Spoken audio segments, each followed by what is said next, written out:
ધણી તારા નામનો પાઠ રે મંડાણો, એમાં જળહળ જ્યોતું જાગી રે. એવા જ્યોતના ધણી જેને કહેવાય, 12 બીજના જેને ધણી કહેવાય, પાઠના ધણી કહેવાય, એવો નકલંગ નેજાધારી આપણા રામદેવજી મહારાજ. અને રામદેવજી મહારાજની અમુક જે અજાણી વાતો છે, એ વાતો મારે આપના સમક્ષ મૂકવી છે, કે જે વાતો મારી તમારી સુધી હજી સુધી પોગી ન હોય કદાચ, એવી અજાણી વાતો. એટલે કે રામદેવજી મહારાજને સંતાન હતા કે ન હતા? રામદેવજી મહારાજના લગ્ન તો થયા છે, એ તો આપણે જાણીએ જ છીએ. તો એને કેટલા સંતાનો હતા, એનું નામ શું હતું? અને રામદેવજી મહારાજે ભવિષ્યવાણીઓ પણ કરી હતી. એ ભવિષ્યવાણી ક્યારે કરી હતી અને એ ભવિષ્યવાણી શું હતી, એની પણ મારે તમને વાત કરવી છે. અને રામદેવજી મહારાજે મને તમને 24 ફરમાનો આપ્યા છે. એ 24 ફરમાનમાં રામદેવજી મહારાજ શું બોલ્યા છે, મને તમને શું સમજાવ્યું છે, એની પણ મારે તમને વાત કરવી છે. કે પ્રભુએ રામદેવજી મહારાજે આપણને કેટલું આપ્યું છે, અઢળક આપ્યું છે. ઈશ્વરને જ્યારે જરૂર પડે તેથી એમ કહેવાય છે કે આપણને એટલું બધું આપી દે છે કે ભગવાન રામે શબરીની ઝૂંપડીએ જઈ અને એને 9 ભક્તિ આપી દીધી હતી. એમ રામદેવજી મહારાજે એવા સિદ્ધાંતો આપ્યા, 24 ફરમાનો આપ્યા કે તમે આવું કરજો, આવું ન કરજો, આવું આગળ જતા થશે. આવા 24 ફરમાનો મને તમને આપ્યા, ભવિષ્યવાણીઓ કરી. એ બધી અજાણી વાતો જે છે, એ વાતોની મારે જો શરૂઆત કરવી હોય તો આપણે શરૂઆત તો એ રીતે જ કરીએ કે ભગવાન રામદેવજી મહારાજના લગ્ન થયા પછી શું થયું.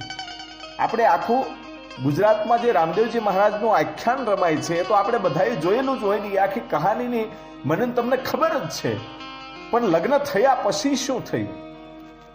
રામદેવજી મહારાજના લગ્ન થયા પછી એમને ઘરે 2 સંતાનો થયા હતા. રામદેવજી મહારાજને 2 દીકરાઓ હતા. એ સત્ય સનાતન વાત છે. રામદેવજી મહારાજને 2 દીકરાઓ થયા.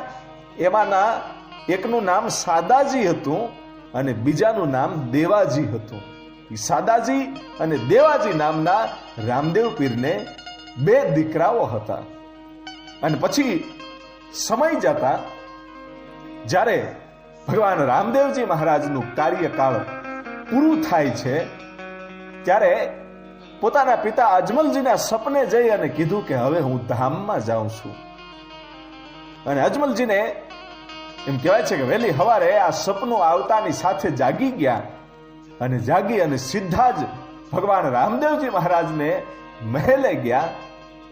અને રામદેવજી મહારાજના મહેલે જઈ અને કીધું કે આ બધું શું, આ શું લીલા છે?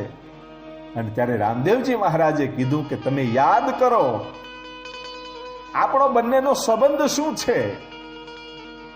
આપણો બંનેનો સંબંધ અત્યાર સુધી, મારો જન્મ થયો ત્યારથી અત્યાર સુધી બાપ દીકરાનો હતો, પણ હવે આ સંબંધ પૂરો થાય છે. અને હવે કયો સંબંધ છે? અને પહેલા આપણો જૂનો નાતો કયો હતો એ યાદ કરો. હું ભગવાન હતો ને તમે ભગત હતા, અને હવે પાછો ઈનો ઈ જ સંબંધ થઈ જશે. એટલે આમાં કોઈ અફસોસ કરવા જેવી વાત નથી. હું તો બાપ હતો અને બેટો થઈને તમારી ઘેરે આવ્યો છું. અને અજમલજી કીધું કે કાંઈ વાંધો નહીં, આપનો સમય પૂરો થયો હોય તો આપ રજા લઈ શકો છો. અને પછી માતા પિતાની રજા મળી. અને પછી રામદેવ પીરના પત્ની એટલે કે નેતલદે એટલું કહે છે કે પ્રભુ, આપનો સમય પૂરો થઈ ગયો, આપ હવે સમાધિ લેવા માટે જઈ રહ્યા છો, તો હવે પાછા મળશો ક્યારે? હે કે હવે પાછા ક્યારે મળશો મને? અને ત્યારે રામદેવજી મહારાજ આ નેતલદેની સામે, પોતાના પત્નીની સામે ઊભા રહી અને ભવિષ્યવાણી કરે છે. એની આપણે વાત કરીએ તો રામદેવજી મહારાજે એવી ભવિષ્યવાણી કરી અને એમ કીધું કે હું ક્યારે મળીશ એ સાંભળો. હું બ્રાહ્મણ કુળમાં નિષ્કલંક તરીકે અવતાર ધારણ કરીશ. અને નિષ્કલંક નામ, કલ્કી નામ, આવું ભવિષ્યવાણીઓની અંદર ઘણા બધા સંતોએ, મહાપુરુષોએ આ નામ આપેલું છે કે નકલંગ તરીકે અવતાર ધરશે, કલ્કી તરીકે અવતાર ધરશે. ઈ રામદેવજી મહારાજ ખુદ એમ કહે છે નેતલદેને કે હું બ્રાહ્મણ કુળમાં અવતાર લઈ અને નિષ્કલંક તરીકે ઈ અવતાર ધારણ કરીશ. અને પછી જુનાગઢમાં જાંગી વાગશે અને વંથલીમાં આપણા વિવાહ થશે. હે કે હા, જુનાગઢમાં જાંગી વાગ્યા પછી જ્યાં જતી, સતી અને સાબરમતી, એ ત્રિવેણી જે સંગમ છે, જતી, સતી, સાબરમતી મળશે અને ત્યાં થશે સુરાના સંગ્રામ. અને ઢેલડી નગરથી ધાણી જીકશું અને સાથે 18 પદમ દળ હશે, નવનાથ સાથે હશે. નવનાથો છે ઈ મારી સાથે હશે, સહદેવ અને નિકુલ મારી સાથે હશે, અને દ્રૌપદી છે ઈ મારા લૂણ ઉતારશે. અને વિંધ્યાવલી નાર છે ઈ વીંજણો નાખતી છે, અને ઈ જાન છે ઈ મારી જ્યારે નીકળશે ત્યારે આકાશમાં ડમરી ઉડતી છે. ઈ જુનાગઢમાં જાંગી વાગશે અને વંથલીમાં આપણા વિવાહ થશે. અને એમ કહેવાય છે કે પરબે મીંઢોળ બંધાશે. આ રામદેવજી મહારાજે નેતલદેને આ ભવિષ્યવાણી કીધી હતી કે આગળ શું થવાનું છે. અને હવે આપણે સાંભળીએ કે રામદેવજી મહારાજના 24 ફરમાનો કયા છે. તો રામદેવજી મહારાજ આ ભવિષ્યવાણી કર્યા પછી પોતે સમાધિ લેવાનું નક્કી કરે છે. અને ભાદરવા સુદ દશમના દિવસે જ્યારે સમાધિ લેવા માટે જાય છે ત્યારે ડાલીબાઈ આવી જાય છે અને કહે છે કે પ્રભુ આ તો સમાધિ મારી છે. એટલે રામદેવજીની પહેલા બેન ડાલીબાઈ છે, ઈ મહાસતી ડાલીબાઈએ ઈ ભાદરવા સુદ દશમના દિવસે એમ કહેવાય છે કે સમાધિ લઈ લીધી. અને પછી બીજા દિવસે ભાદરવા સુદ 11 ને ગુરુવાર, તે દિવસે ભગવાન રામદેવજી મહારાજ છે એ પોતે સમાધિ લેવા માટે જાય છે. અને સમાધિમાં બેઠા પછી જ્યારે લોકો છે એની આંખોમાંથી આહુડાની ધાર થવા મળી કે પ્રભુ અમારું શું આપ વયા જાશો તો. અને ત્યારે ભગવાન રામદેવજી મહારાજ છે એ 24 ફરમાનો આપે છે કે સાંભળો, તમારે કેવી રીતે જીવવાનું છે. હું તમારાથી દૂર નથી, અને કળિયુગનો જાગતો દેવ હું કહેવાઈશ.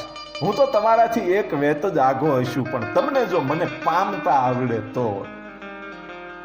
અને એ પહેલું ફરમાન છે એમ કહેવાય છે કે રામદેવજી મહારાજ કહે છે કે તમારે શું કરવાનું, હંમેશા પાપથી દૂર રહેવું અને ખોટા કાર્યોથી દૂર રહેવું, અને આપણા જીવનની રીત પર ધ્યાન આપવું. અને દરેક પાસે સરખો સમય છે.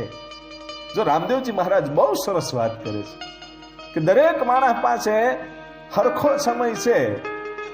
આપણે કેવી રીતે એ દરેક જીવ પર દયા રાખવી, કેવી રીતે આપણા સમયને ઓળખવો, એ આપણે ધ્યાન રાખવાનું છે. અને બીજા દરેક જીવ ઉપર દયા રાખવાની છે. અને પછી બીજું ફરમાન રામદેવજી મહારાજ કહે છે કે ગુરુની સામે પાપની કબૂલાત કરી દેવી. ગુરુજી મેં આ કર્યું છે, મેં આ કર્યું છે, બસ પાપની કબૂલાત કરી દો એટલે તમે ભવસાગર તરી જશો. બીજાની મદદ માટે કાયમને માટે તૈયાર રહો. જીવન ટૂંકું છે, નિર્ણય ઝડપથી કરો. શું સાચું છે, શું ખોટું છે, એ સમજી વિચારીને ચાલો. અને ત્રીજું ફરમાન રામદેવજી મહારાજ એમ કે છે કે ક્રોધ, લોભ, ઈર્ષા, નિંદા કોઈ દી કરવી નહીં. અને કોઈ બીજાની ઈર્ષા કરતું હોય કે નિંદા કરતું હોય ત્યાં ઊભું ન રહેવું, એની વાત આપણે સાંભળવી નહીં. અને પાઠ, પૂજા, કથા, ધણીની જ્યોતમાં કોઈનું આમંત્રણ આપે, કોઈ તમને આમંત્રણ આપે ને તો જરૂરથી જાજો, એ આમંત્રણને સ્વીકારજો. અને આત્મા છે ને એ જ પરમાત્મા છે. એટલે બીજે ક્યાંય શોધવા જવાની જરૂર નથી. તમારી અંદર એ આત્માની અંદર જે બેઠેલો પરમાત્મા છે એને શોધો, નિજાનંદમાં રહ્યો. અને ચોથા ફરમાનમાં રામદેવજી મહારાજે એવું કીધું કે ગુરુ જ્ઞાન મેળવવા માટે સદગુરુને આધીન થાવું, ગુરુ અને પ્રભુ ઉપર વિશ્વાસ રાખો. બસ ગુરુ કે શબ્દોને પાળો, એનો ઉપર વિશ્વાસ રાખો. અને પાંચમા ફરમાનમાં રામદેવજી મહારાજ એમ કે મુખ સુંદર હોય કે નબળું હોય, શરીર તમારું ગમે એવું હોય, પણ જેના વિચારો નબળા હોય એ માણસને નુગ્રો જ કહેવાય. તમે રૂપાળા ભલે ગમે એટલા હોય, પણ તમારા જો વિચારો નબળા હોય તો તમે નુગરા છો. અને એને ગુરુ વગરનો માની અને એની સાથે ન રહેવું. જે વ્યક્તિ રૂપાળો હોય કે કદરૂપો હોય, પણ એના જો વિચારો નબળા હોય તો એની સાથે ન રહેવું.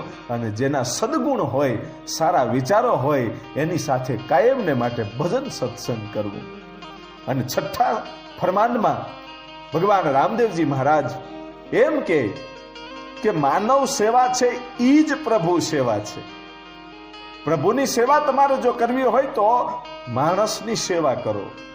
સનાતન ધર્મના એક નિયમોને પાળો અને કામ વાસનાનો ત્યાગ કરો.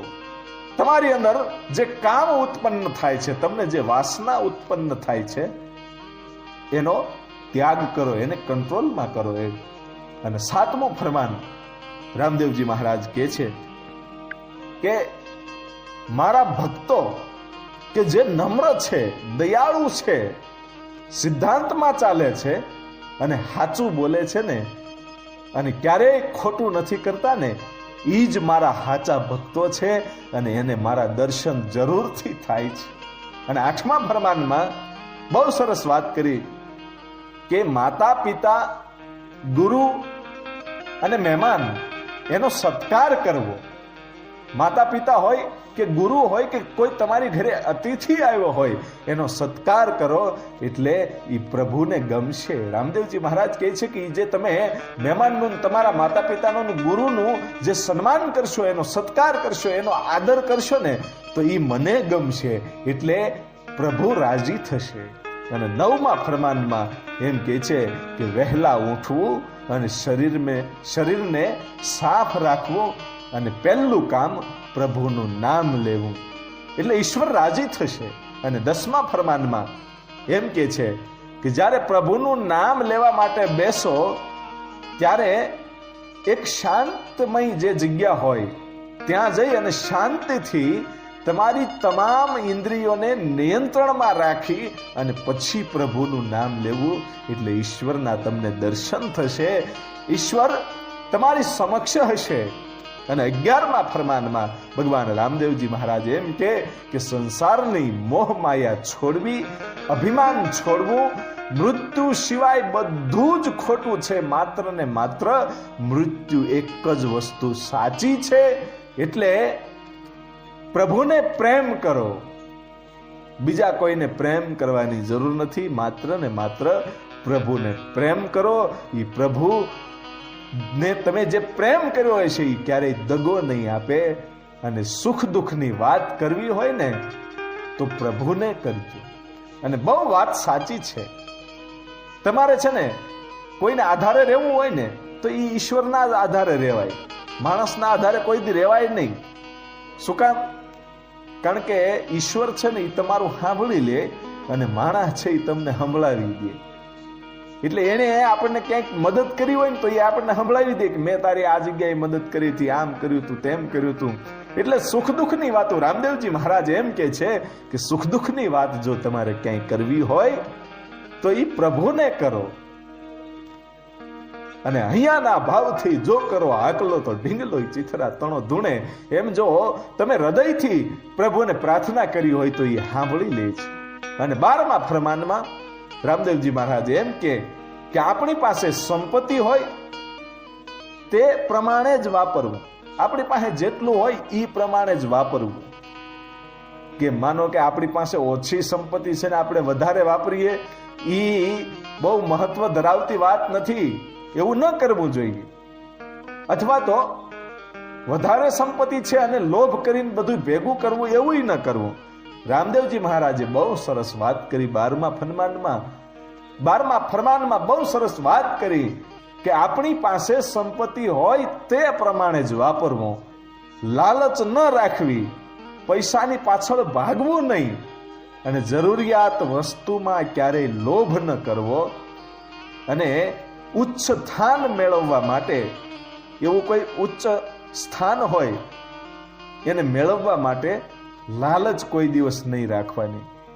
નથી, ઘણી જગ્યાએ આપણે સાંભળીએ છીએ કે રાજકારણમાં એવું થતું હોય કે સીટ પ્રાપ્ત કરવા માટે બીજાને હેરાન કરી મૂકે. એ એક ઉચ્ચ સ્થાનની મેળવવા માટે એક લાલચ છે કે આ સીટ મને મળી જાય, ઓલાની પાસે છે એ વસ્તુ મને મળી જાય. તો એવું ન કરવું. ઉચ્ચ સ્થાન મેળવવા માટે લાલચ ન રાખવી, અને જે મળ્યું છે એમાં સંતોષ રાખવો. આપણને જે સ્થાન આપ્યું છે તે આપણા કર્મો મુજબ જ આપ્યું છે, માટે સંતોષ રાખવો. રામદેવજી મહારાજ કહે છે કે તમને જે કાંઈ મળ્યું છે ને એ તમારા કર્મો મુજબ જ મળ્યું છે, એમાં કોઈ વધારો ઘટાડો નથી. અને 13મા ફરમાનમાં એમ કહેવાય છે કે રામદેવજી મહારાજ કહે છે કે વિચારો શુદ્ધ રાખવા, અને કાર્ય કર્યા પહેલા, જોજો આ બહુ સરસ મજાની વાત છે. રામદેવજી મહારાજે આજથી 550-600 વર્ષ પહેલા મને તમને આ વાત કરી, અને આનું જો પાલન કરવામાં આવે તો માણસ ક્યારેય દુઃખી ન થાય. એટલે રામદેવજી મહારાજ 13મા ફરમાનમાં બહુ સરસ વાત કરે છે કે વિચારો શુદ્ધ રાખવા, અને કાર્ય કરતા પહેલા 100 વાર વિચાર કરવો. 100 વાર વિચાર કરો. શું કામ? કારણ કે ધનુષ્યમાંથી છૂટેલું બાણ ક્યારેય પાછું વળતું નથી. એમ એકવાર તમે કોઈ પણ કાર્યમાં ઉતાવળ કરશો અને કંઈક ગુમાવી દેશો તો એ પાછું વળશે નહીં. બોલવામાં, વાણીમાં વર્તન સારું રાખવું, અને ભગવાનમાં શ્રદ્ધા રાખવી. અને માનવ છે ને 84 લાખ યૌવનામાંથી ફરી અને માણસ બન્યો હોય છે. એના કાર્યો અને એના કર્મોને લઈને આવ્યો હોય છે. માટે પ્રભુની ભક્તિ કરવી અને માનવ સેવા કરવી.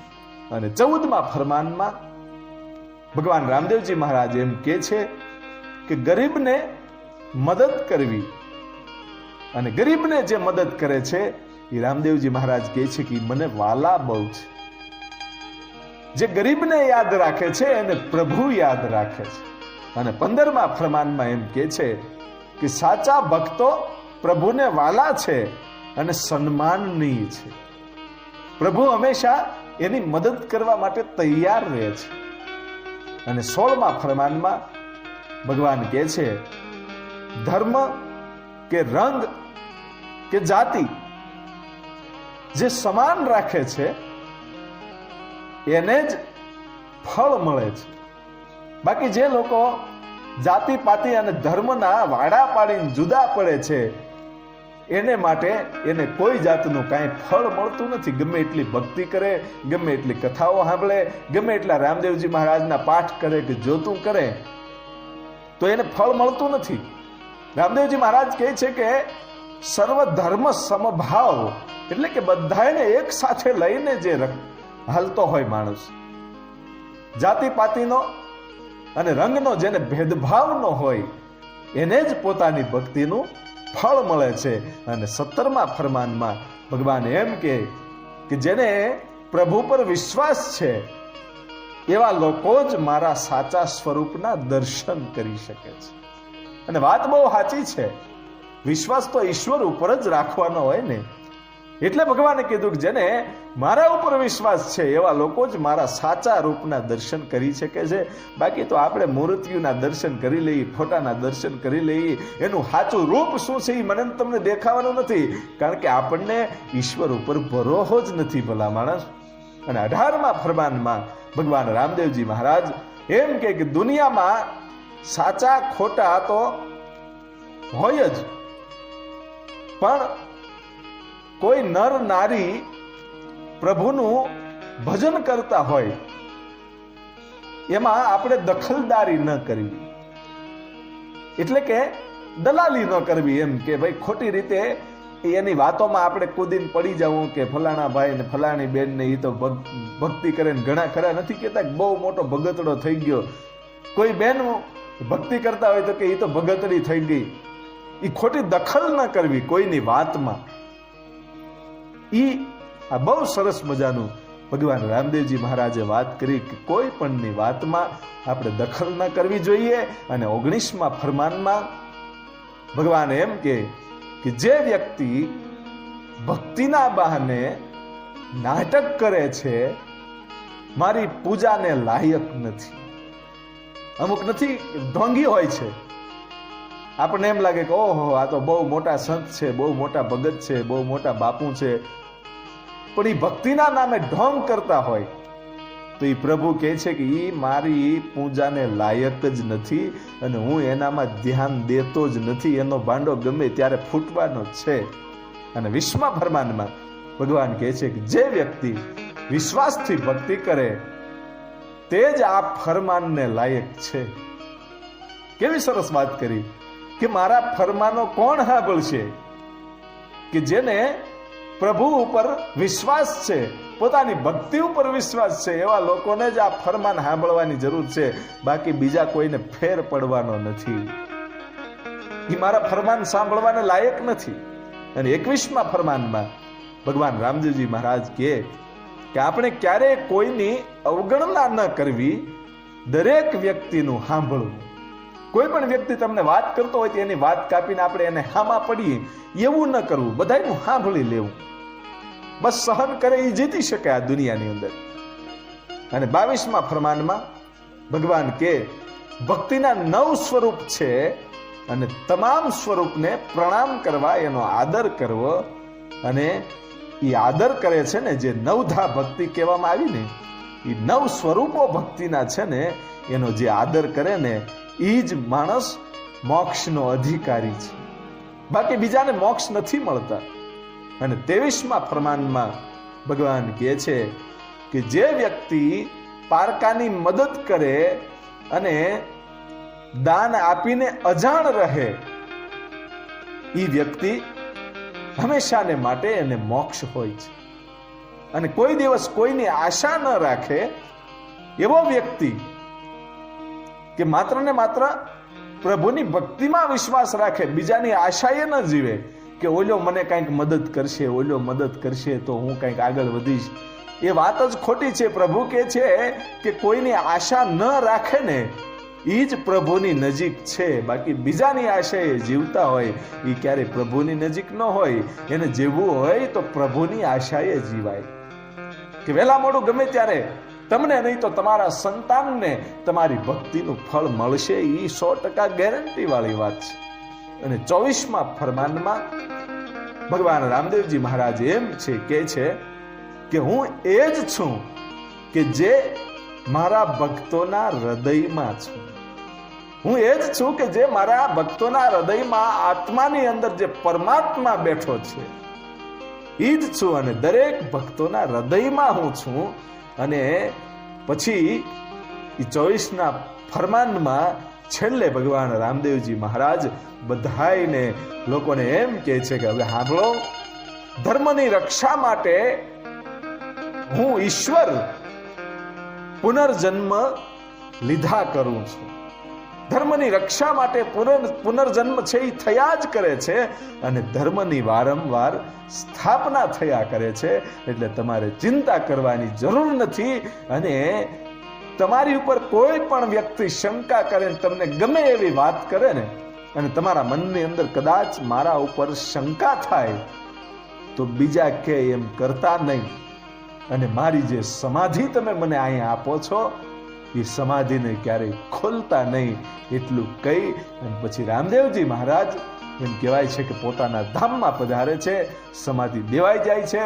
અને પછી આગળ પણ ઘણી ઘટનાઓ બની કે ભગવાન રામદેવજી મહારાજ છે એ અરભુજીને મળે છે ને અરભુજી પાછા અહીંયા જ્યારે રણુજામાં આવે છે ત્યારે લોકોને એમ થાય છે કે રામદેવજી મહારાજે જે અમુક વસ્તુઓ આપી હતી અને લોકોને શંકા પડી કે રામદેવજી મહારાજે આપણે સમાધિ આપી દીધા પછી એ સમાધિમાંથી બહાર નીકળી ગયા છે, આવું વિચારી અને પાછા સમાધિ ખોદવા માટે પણ ગયા હતા. અને ત્યારે આકાશવાણી થઈ હતી અને રામદેવજી મહારાજે કીધું તું કે મેં 24મા ફરમાનમાં તમને છેલ્લે કીધું તું કે મારી સમાધિ ક્યારેય ખોલતા નહીં, છતાંય આજ તમે સમાધિ ખોલવા માટે અહીંયા આવી ગયા છો, એટલે મને તો એમ હતું કે હું તમારી પેઢીએ પેઢીએ અહીંયા અવતરીશ, પણ હવે આ જે પીરાણું છે ને ઈ જાય છે પંચાળમાં. રામદેવજી મહારાજે આકાશવાણી તરીકે કીધું કે પીરાણું હવે પંચાળમાં જાય છે ને એ પછી પાળિયાદની ધરતીમાં, ગુજરાતમાં પાળિયાદની ધરતીમાં સંત શ્રી વિહામણ બાપુ થયા ને એ રામદેવજી મહારાજનો બીજો અવતાર જ હતા. અને એમ કહેવાય છે કે એ વિહળો પીર કહેવાય, પાળિયાદનો પીર કહેવાય. એ ગુજરાતમાં પીરાય ત્યારે આવી અને એમ કહેવાય છે કે રણુજાથી એ પીરાય, એમ કહેવાય છે કે ગુજરાતમાં આવ્યા પછી એ વિહામણ બાપુ છે એ પાળિયાદનો પીર તરીકે આજે પણ ઓળખાય છે. આવી રીતે આપણા ગુજરાતની અંદર પીરાઈ આવી અને એટલે જ આપણે રામદેવજી મહારાજને રામા પીર કહીએ છીએ.